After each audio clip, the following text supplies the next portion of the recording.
Last Monday we had a tricky situation, and we have another one this Monday. Welcome to the Final Wager. I'm your host, Keith Williams.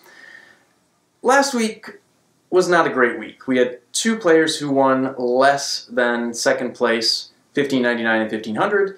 We only had 3 correct Final Jeopardy responses.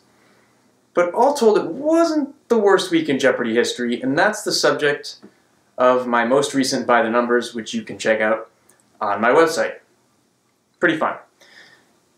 Why is this one so interesting? And I hope a lot of you at home saw these numbers right at the end of Double Jeopardy and went, oh, I know what's happening here. First equals second plus third. 5,800 plus 4,200 equals 10,000. This is a wager to tie situation, but we can't tie anymore, so what do we do? Well, if Dava-Leigh doubles up, she's only going to have 11.6. If Britt gets it wrong with that 1,600, he's going to have 8,400. So both Dava-Leigh and Gemma need to go all in. Britt now has a question.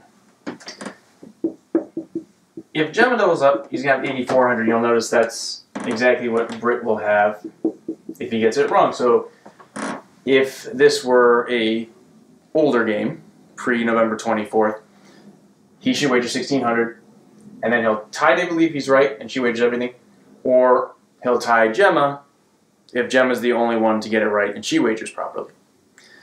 That option doesn't exist. What I would do here, I would tack on the extra dollar.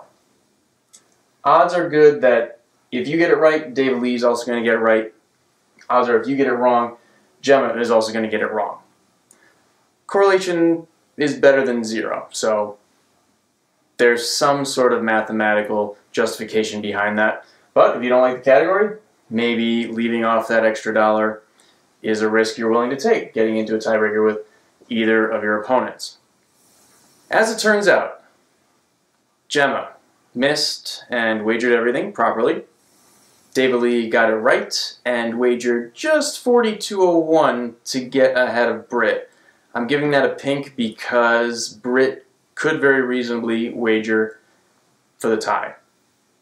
Britt missed and, in fact, did not wager for the tie. In this situation, it would have hurt him, even though I think it was the right play. I can't decide whether you add that extra dollar or not. That's for you to choose, and I have an entire video dedicated to that, and I'll put a link to that in today's post. I do have to give a shout out, as always in this situation, to Bill Tolany, who at the beginning of season 30 recognized this scenario, wagered properly, and got me really pumped up.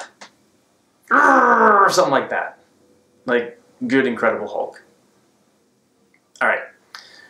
Tomorrow's another day. Dava-Leigh will return for her 3rd game. She'll attempt to become the first player in almost 4 weeks to reach that plateau of 3 wins. Will she do it? Join me then to find out on the Final Wager.